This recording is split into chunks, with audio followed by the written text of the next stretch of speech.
My name is Nir. I'll be speaking here about red versus blue, the SOC playground, and the importance of playgrounds and attack simulation in a SOC.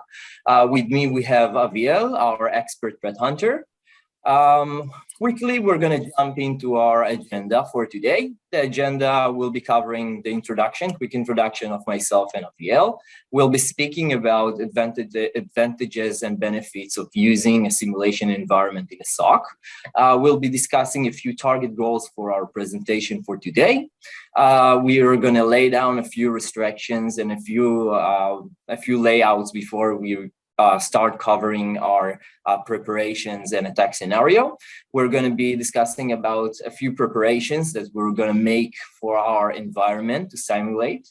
We're going to be discussing a scenario planning because we want to plan out which attack scenario we're going to be simulating for today. And we're going to demonstrate an actual scenario of attack simulated with red and blue with both sides of the mirror here. And we're going to present a few MITRE framework which are relevant for this attack scenario, including expansions of additional MITRE framework which you might not been familiar with so far. Saying that, let's start with the basic introductions here. My name is Nir Aharon. I'm with CyberProof for 3.5 years right now. I have 8 years of security in the information security realm.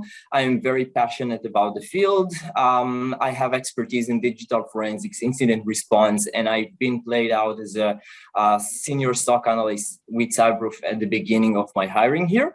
And I love music and traveling. As I mentioned, with me, we have Aviel. And he's going to introduce himself. Over to you, Aviel. Thanks.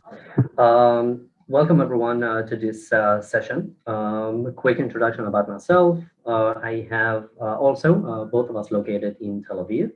I have 7 years of experience in incident response and threat hunting. I really love to automate everything in life, if possible. And actually, I really love to discuss string theory and some of the metaphysical events. So hit me up on that. We can move forward. Yes, thank you.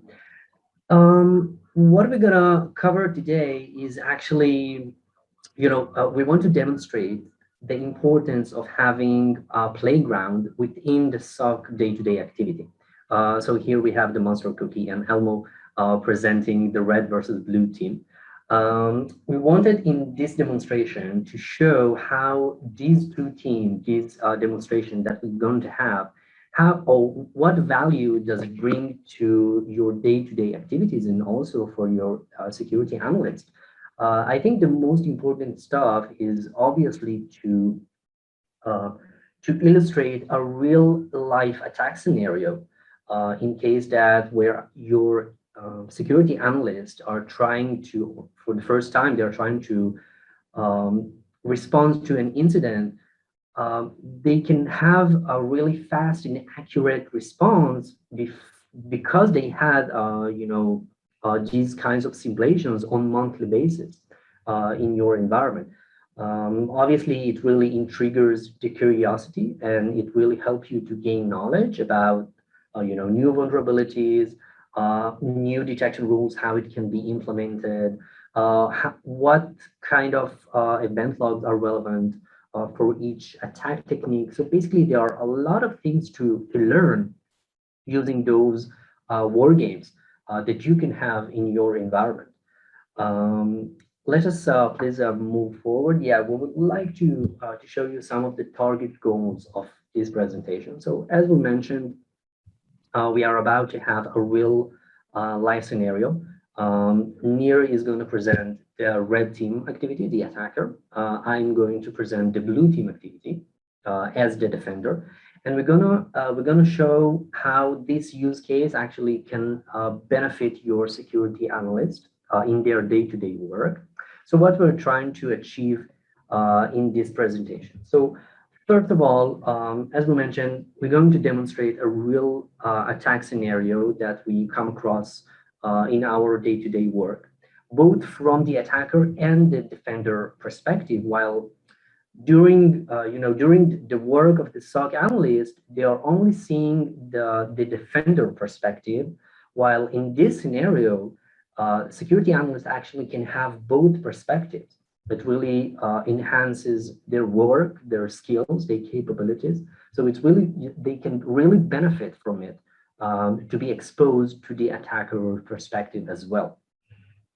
Also, we are going to, the security analysts are going to gain knowledge regarding the offensive and the defensive techniques, as already been mentioned. And also we're going to illustrate the importance on how it can be done. Obviously, we're going to show and demonstrate how can you create your own environment of playgrounds, and we're gonna present, the importance of having this on a scheduled basis. And I think on top of that, on top of everything, you just must remember to have some fun in your work and not, to repeat some stuff in your routine daily work. You can have a little bit of fun in the cyber world. So what we're gonna, before we're gonna start, let us quickly be covering. We're gonna tell you exactly what we're gonna cover and what not being covered in this session. So first of all, Nir is going to demonstrate the red team tools that he's going to use. So he's going to use RUSTSCAN, Hydra, and CoverStrike for the communication and the beaconing. Another one is, another point that is important to mention is that we're going to show some cases of the attack scenario that is targeting a poor infrastructure with no, without a strong security posture, with no, security product or stuff like that. Also, we're gonna give you some recommendation how you can set up your kind of environment for playgrounds. And also, we're gonna cover at the end of this presentation another frameworks of MITRE. Besides the MITRE attack, we're gonna present you the defend. How can you integrate the defend framework into your day-to-day work, and also the engage, which are formerly known as the shield. So those, the collaboration of all these metrics actually can be beneficial for your security analyst. This is what we are going to cover. Let's see what we're not going to be covered. So first of all, we don't have any security product installed within this network. As we mentioned, this is a poor infrastructure just in order to show the showcase. So we don't have antivirus as ADR and firewall. Basically, by the way, we are focusing only on the infected hosts. We're going to see, Nir now is going to explain exactly how the environment looks, but the infected hosts don't have any security product installed on them. Also, we're not going to be cover the evasion of those security products. We're not going to cover the obfuscation or living off the land executables. And also exploitation and other vulnerabilities won't be covered in this section, in this presentation. Back to you, Nir. You can show us exactly how this environment is being set up. Thank you, Aviel, for the cool explanation about what we're going to be covering here. It's important to say that you can play around with your own infrastructures and deployments and play around with it, add additional security measurements and experiment with all of them to see how different detections behave and different attacks occur across your networks. So here we have a simple lab composed with 4 different assets. We have first deployed in the blue team 3 machines. One of them would be the Windows Server 2019 operating as a domain controller and a DNS server. We've made some changes just to make sure we have enough visibility for our logging, that we are capturing the meaningful events that we want, that we extend the basic capabilities of Windows machines just to allow security researchers to allocate exactly which events they want to capture for dedicated types of attacks. And then we have on the attacked side, the blue team as well, a Windows 10 machine, which we're going to be operating as our testing endpoint, the main asset that is going to be exploited. On top of that, we have a GPO enforced, which is the group policy that we just laid down on the Windows server to make sure all those changes are applicable to the Windows 10. We have deployed the Sysmon tool, which is a great tool to enrich even more our event viewer capabilities to gather additional events. Now Sysmon has released a new version that includes up to 25 event logs, which is very useful and compensating a lot of the missing parts. And we have installed a WinBit log because we want to forward these logs to somewhere just to make sure that we have some environment that we allocate all the events aggregated into one machine, which is going to be our third machine for the blue team, the HELK. HELK is hunting elastic search, ELK stack, which is a basic stack of elastic, log stash, and Kibana, which you're probably familiar from the past. We used a second stage installation for the HELK, which grant us the ability to use a last alert, which can trigger live alerts when something occurs. But you can play around and use other features of the HELK. And last, we have the attacker machine, which is the Kali Linux machine, fully up to date with Cobalt Strike deployment as our main tool for the attack scenario.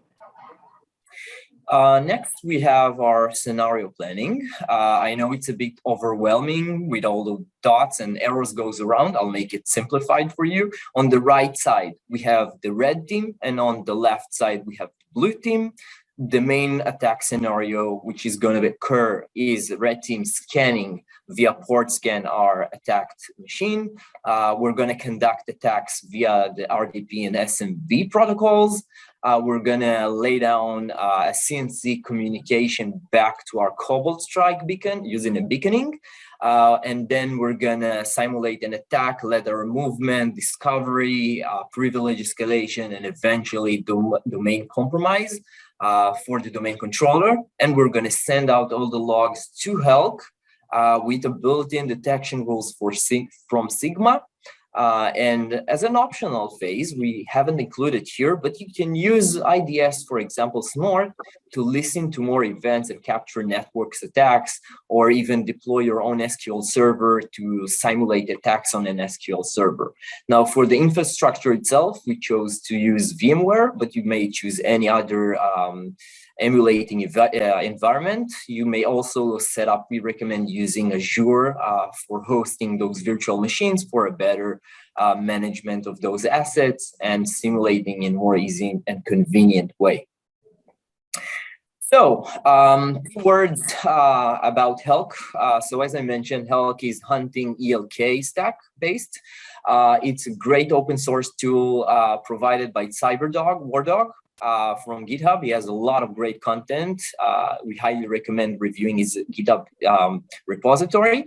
Now, HELK itself, as I mentioned, is built on the stack of ELK, but may have additional capabilities using a last alert, graph frames to draft graphs, and using Jupyter notebooks, which is recently more and more being used by incident responders and threat hunters for a more complicated scenarios, statistical measurements, and executing code via the Jupyter notebooks themselves. We haven't installed the full installation of HELK, which includes all of those capabilities. For these purposes of demonstrations, we use something very basic, but we highly encourage you to try out this application. It's free, and it's an easy installation based on a Docker that you can install on your environment and getting the logs into that system. Wonderful. Now we have, now that we have covered HELK, a few words about Sigma. So Sigma is generally a generic signature format for SIEM systems. It comes to help us give a baseline of query languages between all the SIEMs that we can use to manifest them and actually convert query from SIEM to SIEM. Sigma is also a great repository for SOC analysts and any new incident responders of the field, just to emphasize and get initiatives for detection rules, for developing hunting hypotheses, and so on. So let's jump for the most interesting part of this presentation, in my opinion, which is actually the demonstration of the attack scenario and what we're going to see from the red and blue sides. Just to highlight, these following pages of the presentation is going to be presenting short clips of the red team attack simulations. I'll be explaining about the attack scenario that I'm currently conducting, while Aviel will give a glimpse for a few events that we can collect and trigger, and really take a look at the deeps and bytes of the attack scenario and exploring the detection and hunting capabilities we can use for different scenarios and in the attack chain. So let's start with a basic port scan. We have here a machine, the Kali Linux machine, and let me see if I can run down the video. Cool. We are using a RUSTSCAN tool, which is very similar to Nmap. It's just a modern tool for scanning. It's very flexible and easy to use and is very fast. We're going to targeting our machines in a range between 1 and 65,535 ports, which is the complete ports scope that we have. And we can see here that we have a few ports open, which is interesting. We have MSRPC, NetBIOS, SMB, and our main function for today, which is the RDP one. A hint, remember the SMB one, because we're going to be using that later on. Now, next, back to you, Aviel, for reviewing what kind of events can help us detect those kind of port scan activities. Great, thank you. So if we are moving to the infected host, here we can use, and basically those are just a few examples of things that can be done. Obviously, you have another detection rules and another hunting procedures you can take, but this is just one example of event logs from the actual infected host. Here, assuming that you assuming that you enabled the filtering platform connection, you will be able to see the security event of 5156. In this case, you can see, as demonstrated here in the screenshot, you can see that we have detected, the blue team actually detected many event ID that's being delivered at the same time, around the same time, which each one of them has an actual port scanning. So basically, you can set a detection rules to detect many connections or many port scans around the same time using this specific event ID. Also, you can use, by the way, if Sysmon is enabled, you can take event ID 3, which is the network connection between two hosts, and you can detect those kinds of activity of port scan using Sysmon. I will say that this filtering platform connection might produce a large volume of event IDs. That's why these kind of activities of port scanning, we recommend to set a detection rule on the event logs, on the firewall logs, and not on the event logs of the actual infected hosts. This is regarding the detection rule that can be set. And if we are moving to the proactive approach regarding the hunting workflows, here we really recommend to use a large time frame of logs. First of all, because we need, the range of data to use for statistics. And here, basically, what we are trying to see, what we are trying to hunt for, is a single host being communicating or transmitting exceptional connection attempts to other hosts within the network. And this is two examples of how it can be, how ports actually can be detected using the actual log themselves. Now let's move forward with the attack scenario. So Nir can show us the rest of the attack. Thank you very much, Aviel. Okay, so our next part would be to use Hydra for boot force. We know that RDP port is open, but we don't have enough credentials to log into the system. So we use a tool called Hydra, which is a nice tool to trigger a different brute force attack. We're using simple parameters -T4 for 4 threads. We don't want to overwhelm the RDP protocol. We're using username and password lists, and we're attacking our target. And here we can already see our attack was very quick, and we fetch down from the machine, from the attacked machine, a username, a valid username, and a password we can use later on for establishing our attack scenario. Now we're going to go back to Aviel and showcase how exactly we can trigger for those brute force attack scenarios events.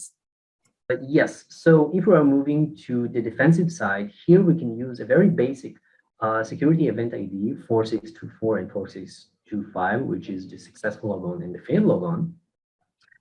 In order to detect, a multiple failed logon attempt in your organization, you also can customize this detection rule just to make sure that it fits your needs. Basically, you can add parameters of time, whether this detection rule is set during the business hour or after business hour during nights. So this is for your consideration. Also, you can use, in the hunting perspective, you can use some statistics just to get the concept of pairs between endpoints and user being connected to those endpoints, and you can try to detect users that is trying to connect to many hosts. This is from the user perspective. You can see that maybe there is a credential theft, that the single username is trying to log on to many machines. Or you can look from the other side, from the machine perspective, to see if one machine is being accessed using multiple users. Because eventually in the organization, users should not be accessed to more than 2 or 3 endpoints top. So basically, when you know the baselines of your organization, it's easy to detect the anomalies on top of that. So in the hunting perspective, you can look whether on the user side or the machine side to detect these kind of brute force. Let's move forward for the red team for the rest of the attack scenario. Cool, thank you, Aviel.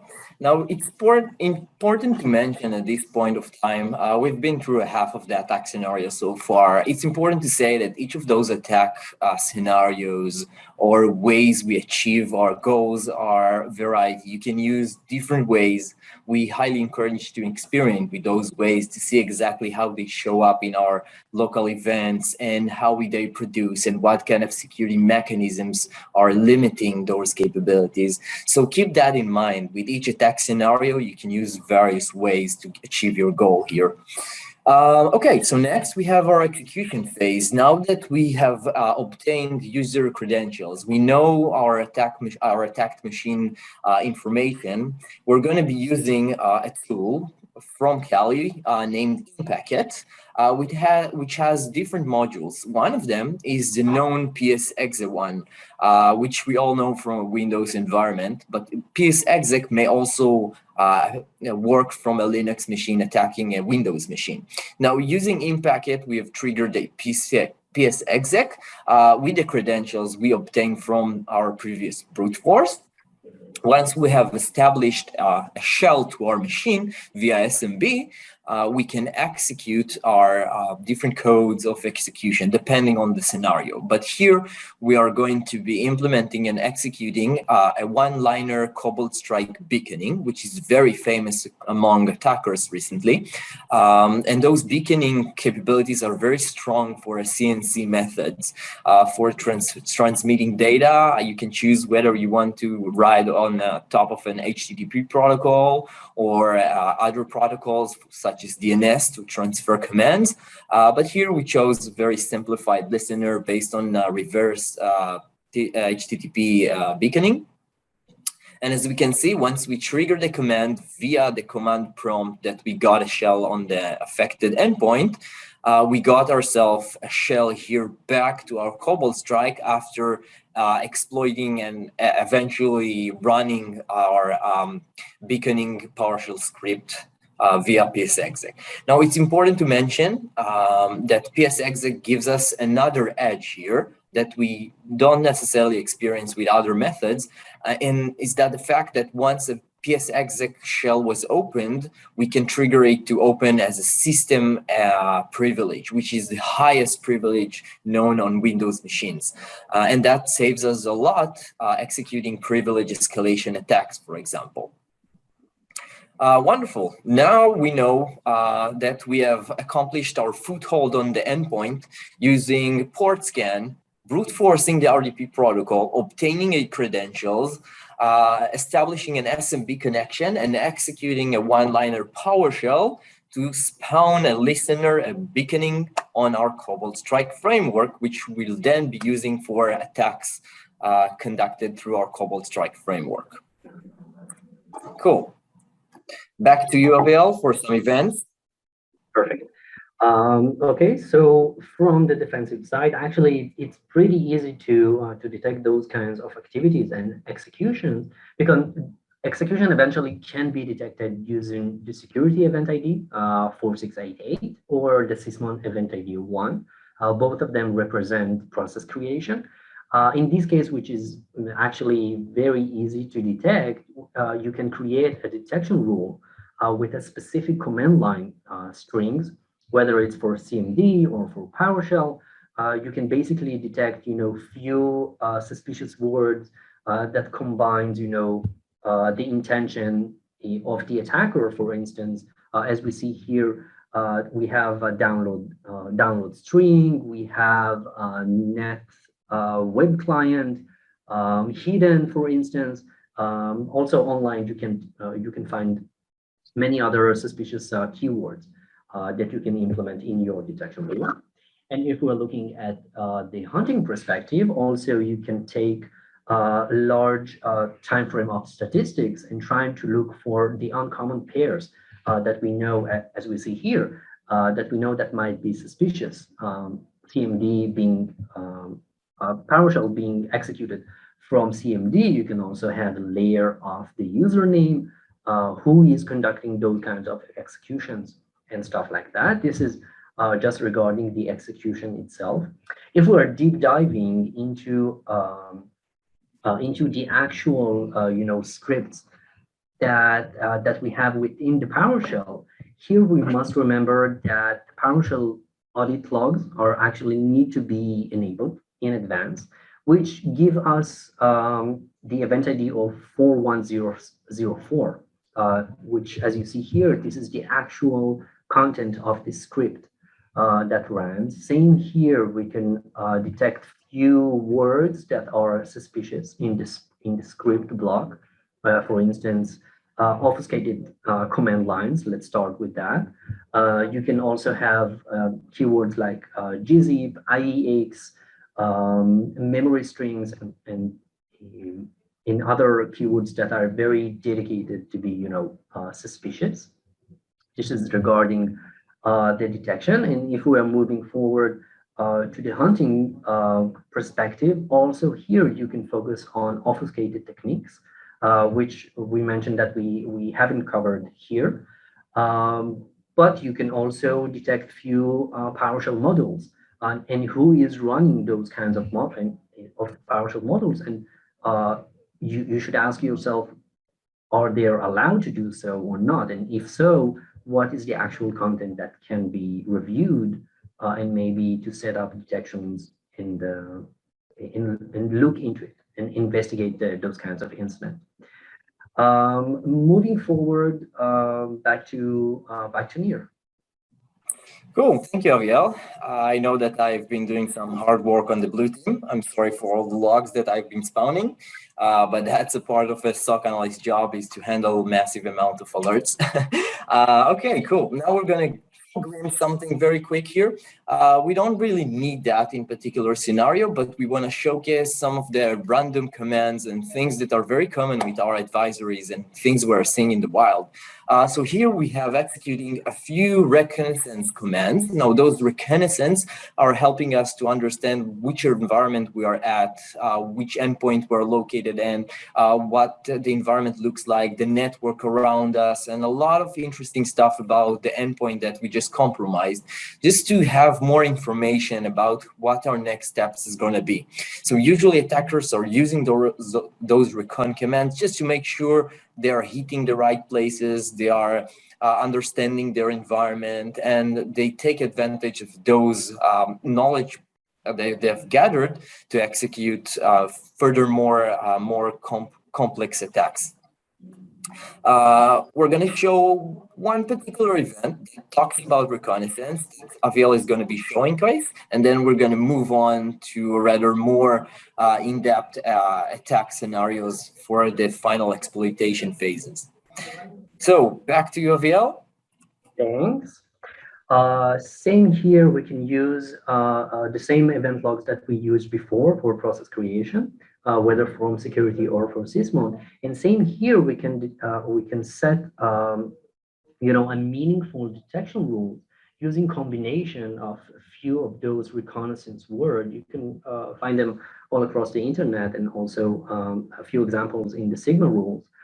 You can combine multiple reconnaissance command lines in order to detect a very meaningful detection rule. This is regarding the detection. If we're looking at the proactivity side, here you can correlate just in case that we are dealing with, a sophisticated attacker which is not conducting, a multiple command line, whether they are conducting only one reconnaissance command line. So if we would like to hunt for that case, you can also correlate between a single reconnaissance command line being executed by people that shouldn't do those kinds of commands.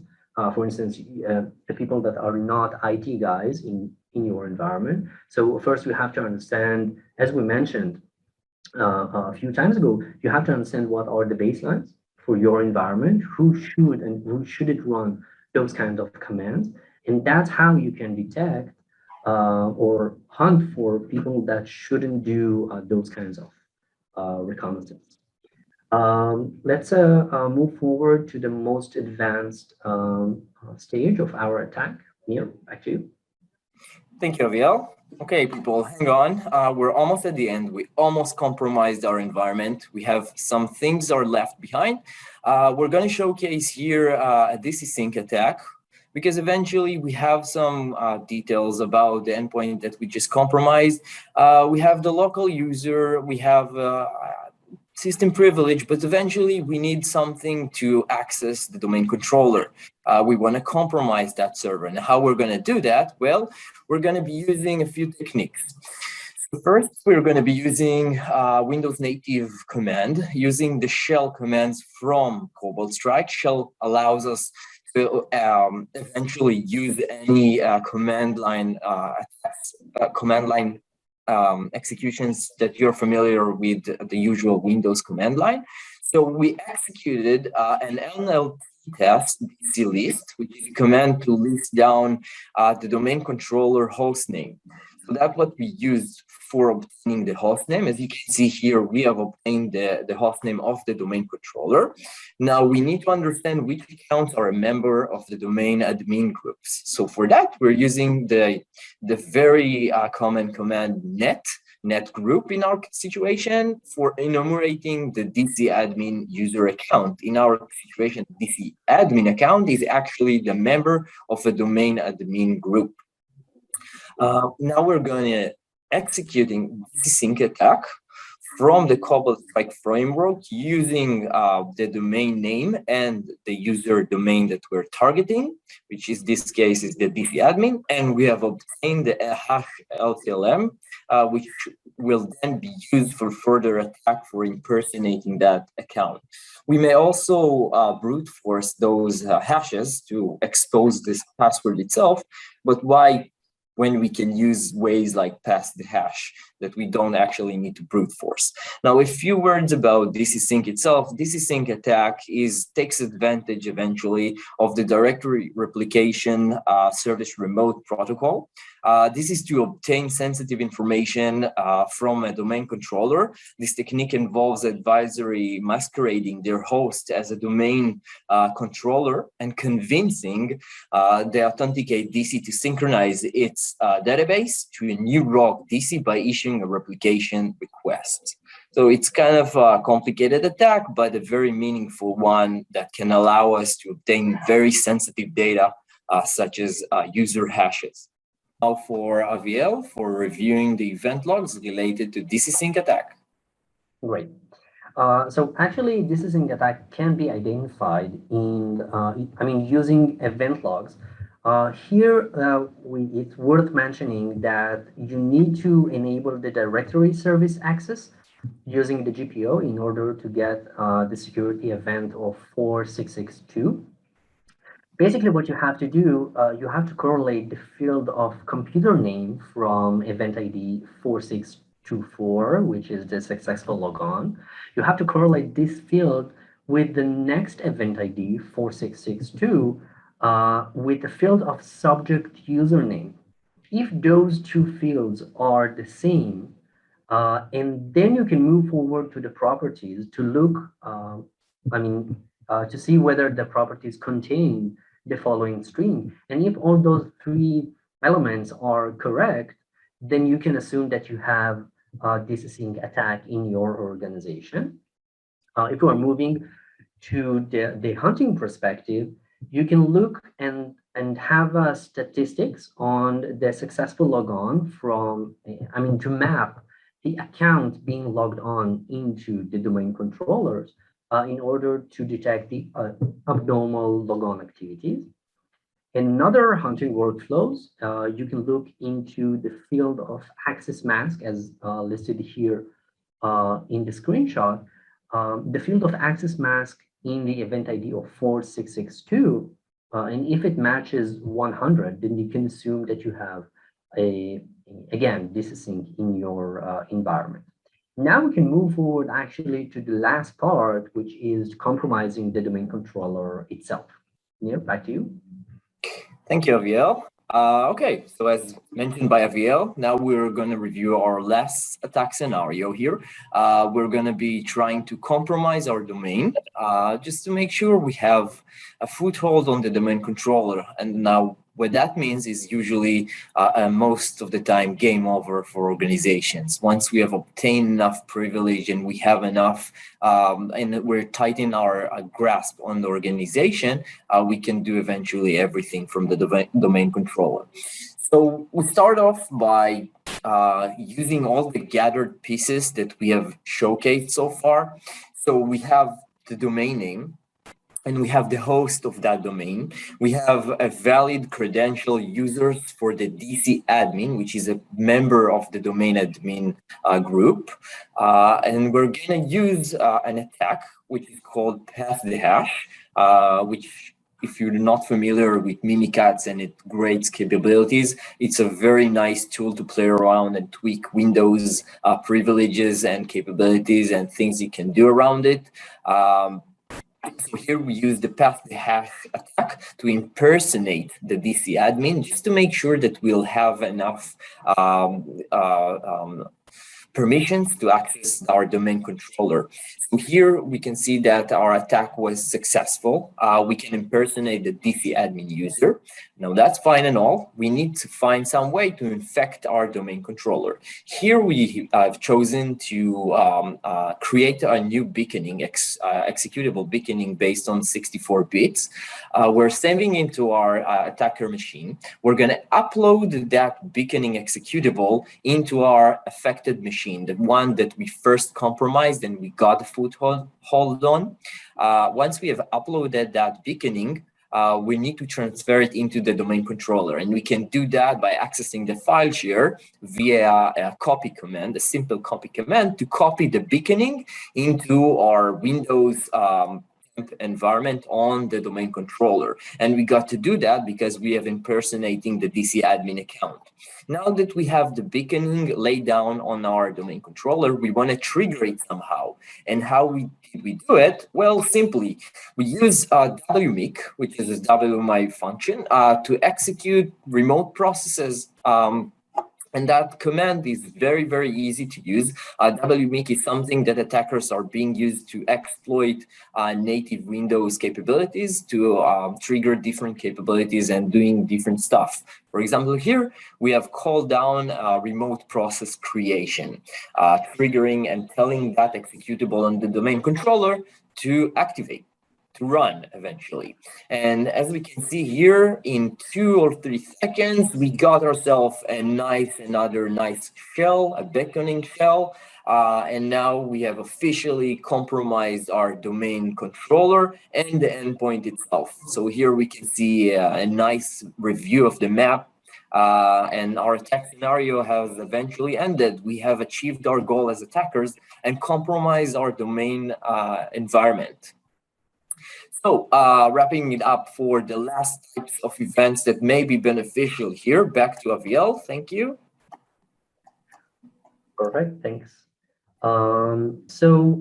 Actually, we can detect pass the hash technique using very simple security event logs. If we have, the combination of three event logs, one after the other, so we can first detect the 4624, which is the successfully logged on, being followed by 4672, which is the special privilege being assigned to a new logon, and followed by process creation, as we see here with CMD, with a very specific, unusual information being sent into the name pipe.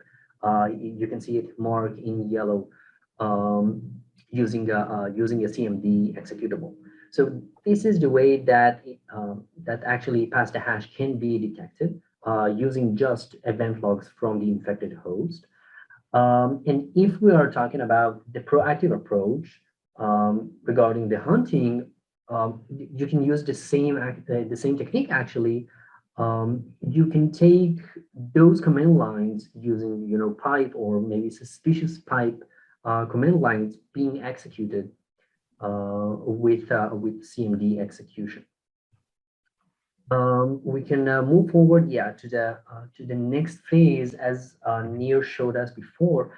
In this case, we saw that at first he tried to access the file share. This is something that we also can detect using a security event log of 5140. This is an object being accessed, followed by the copy of the executable over SMB, over network share. This is also 5145 event log, being followed by the execution of the WMI executing that beaconing executable. And you see that this is a very easy way to detect those kind of activities being done from the attacker side. This is regarding the detection rule, and regarding the hunting workflows that you can do. As we mentioned, WMI cannot be run, in regular basis, obviously not by regular users. So you can also look for anomaly WMI execution command lines. And if you see share access being, being conducted, that it's abnormal to your environment, or maybe new computers trying to access a few shares that they haven't accessed before, this is also something that should trigger up your alert in order to investigate it even further. And this is how can you can take very, very basic event logs from the entire infected host into your SIEM platform and detect a very complex attack scenarios that the attacker can actually create in your environment. In the next phase, I will let Nir summarize the entire relevant and covered event logs. Yeah. Thank you, Aviel. Well, that was a lot of events here.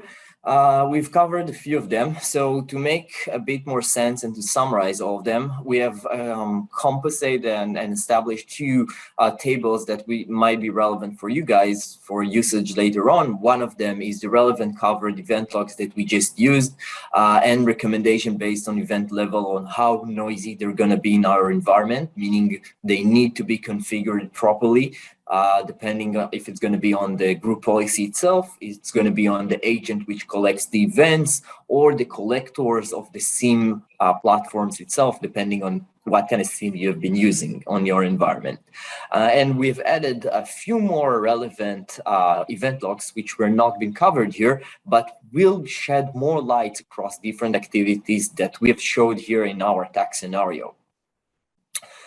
Next, we have a few of the HELK dashboards. We haven't introduced HELK completely the inside out, but what we have done here is creating a few dashboards that will summarize all the events that are happening in our environment here during the attack scenario. Here we can see a dashboard for global entities and different things that are very presented as in a generic mode. This is one of their generic out-of-the-box dashboards that you can use. Another one which is very useful is the Sysmon network dashboards, which is a great one. I also like to use the normal Sysmon process dashboard for viewing any and reviewing any activities for process execution, user activity, host activity. You may also generate your own dashboards or use a variety of out-of-the-box ones that help provides. The last one would be the MITRE one, or MITRE. He takes all the bits and bytes related to MITRE attack techniques and tactics and try to align them with the processes of the attack scenarios we've just seen to really attach and relate the techniques and techniques to the activities we have conducted on the offensive side here. Next, we have our MITRE framework. We promised something a bit bigger than the MITRE attack framework. So here we can see a sample of techniques and tactics we've been using in this scenario. We didn't want to overwhelm with all the techniques and tactics because then you wouldn't be able to see this tabletop. So eventually what we did here is compose the techniques and tactics we have just experienced in our attack scenario. And we also included some new modules for the defend framework, the engage, formerly known as shield, and the CAR, which is the cyber analytics repository. Now, what we did here, for example, if we focus on the reconnaissance, the active scanning method, we have some method that we can use from the defensive side of the framework. One of them would be detection, of course. We want to be able to detect network traffic analysis. If we cannot do that, we are very limited with our capabilities to detect network attacks. Isolation, we want to have the ability to isolate a network. We want to take out the attacker out of the network, or maybe block his port scan activities, for example. And for deception, we can use a decoy environment. We can establish a decoy environment to make the attackers try and enumerate that environment. Therefore, they're not harming our production environment. And eventually, we can still trigger for an attack, but that attack will probably not going to take any effect on our production. Next, we have the engagement module, which is the MITRE Engage, formerly known as Shield, as I mentioned, which has some techniques for engagement, meaning that we want to be able to decoy the attacker, channel his attack somewhere, make sure to collect relevant evidence, and eventually we want to do some manipulation on the way. We want to be able to take that attacker and telling him where to go while we still know what he's going to do. Eventually operating like seamlessly a honeypot, for example. So here we have chosen a few techniques that are relevant specifically for active scanning. One of them is decoy artifacts and system, which is very similar to the defend module. We have a pocket leader technique, which you can read a lot in Google. You have the network diversity and network manipulation. which are all great. I know that we are a bit of short of time, so that's why we're going to head out to the next pages. But eventually, we have the cyber analytics repository, which compiles a lot of detections and pseudocodes that you can take on and use as logic building your building blocks of detection rules. And next, we have a few resources for your enjoyment. Some of the things we've just covered in this presentation, and some of them are not, but we highly recommend reviewing them and expanding your horizons here. This is just a sample of the things you can take later on for your SOC environment, building your own playground and playing around with different components, attack scenarios, defensive techniques, seeing different events as they appear. We mentioned at the beginning all the story of why the SOC needs those kind of simulation environments. Well, eventually our SOC analysts are so busy with day-to-day alerts and repeating alerts and doing the same thing over and over. And those kind of playgrounds environment can really help them stick out from those permanent stages and really explore different techniques and tactics and experiment with different products and do a lot of interesting stuff, which eventually will be translated into detection rules, hardening recommendations, security recommendations, and everything to benefit our client security postures. So if you guys have any questions, we'll be covering a lot of them here. We covered a lot of the topics here, but we are very open to any questions you might have. If anything isn't clear or anything that you have stumbled across our presentation. And thank you very much, everybody, and see you on the next CyberSOC Masterclass next year. We'll hope to see you again. And yeah, back to you guys. Thank you very much.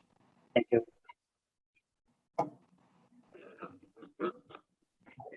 Okay, so Nir,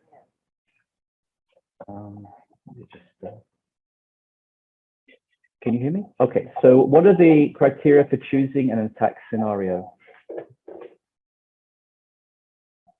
Yeah, I think that question specifically goes to Aviel. Okay. Yeah, I can take it. Actually, it's really depends because it really depends on the needs for your simulation, because it could be, for instance, an intelligence report.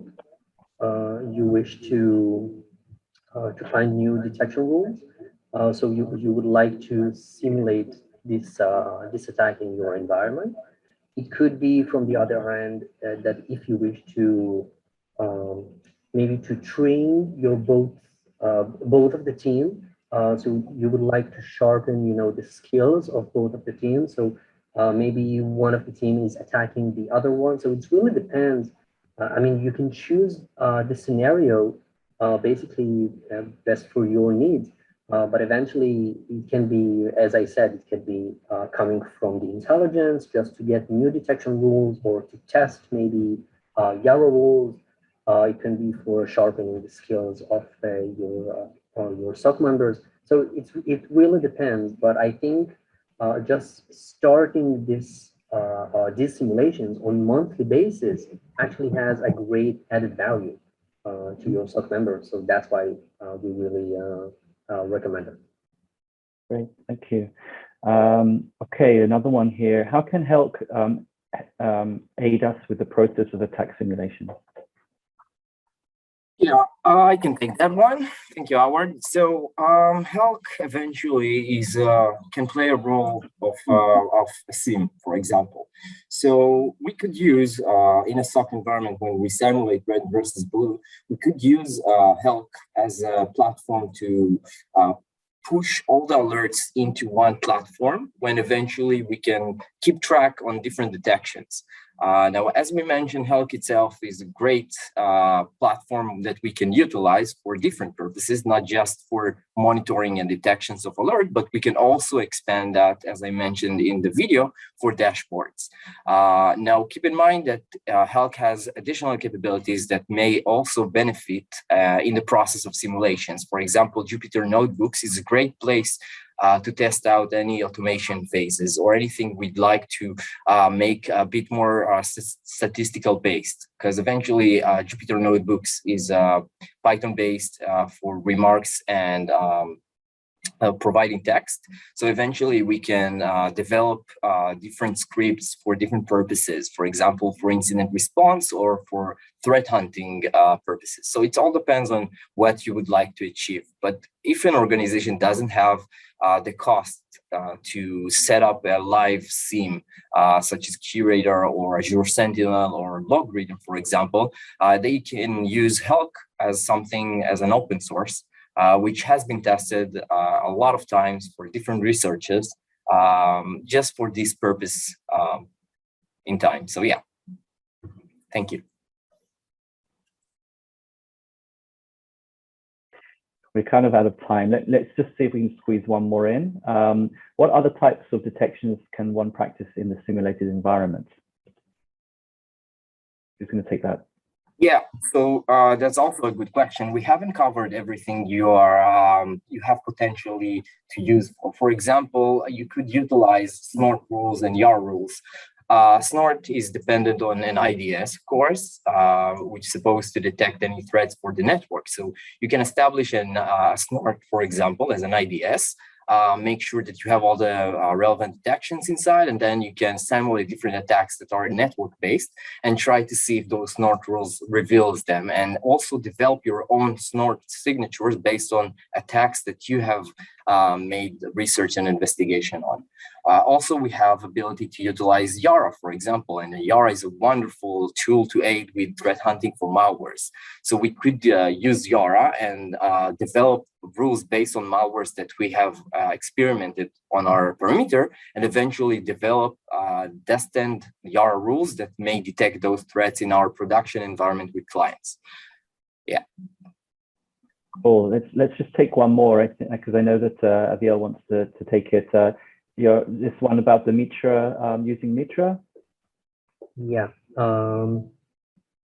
I saw two questions actually in the Q&A, and I think I can actually answer them both. One of the question is, off-the-shelf deception are effective, or should you build your own? I do think that off-the-shelf deceptions are okay, but you have to customize it, and this is very a very important note, because you will have to keep customizing it so it will be quiet as possible. Because this is the key for the deception. So it won't set many alarms, just the true positive alarms for the main goal of deception. And one of the last questions that there is on deception, whether it's a standard part of the SOC arsenal, absolutely yes. Because as I mentioned in the previous session about threat hunting, deception is actually the proactive approach to detect adversaries in the network. So we definitely recommend it as a standard part of the arsenal for the SOC. Great, thank you for that, and many thanks for the session. It was really great. Thank you also to all attendees that have stayed. We hope you found this session and, in fact, the whole SOC masterclass useful. We've certainly enjoyed putting it together, preparing and picking the topics and subjects that we think are key with building a smarter SOC. Just one final thing, we do have a YouTube channel, and we're going to share on the chat the link to the URL, and we have uploaded day 1 of the SOC masterclass. And in the next day or so, we will also upload all the sessions from today. So thank you very much for joining again, Aviel and Nir. Great having you, and we look forward to the next time. Have a good day. Bye-bye. Thank you. Thank you.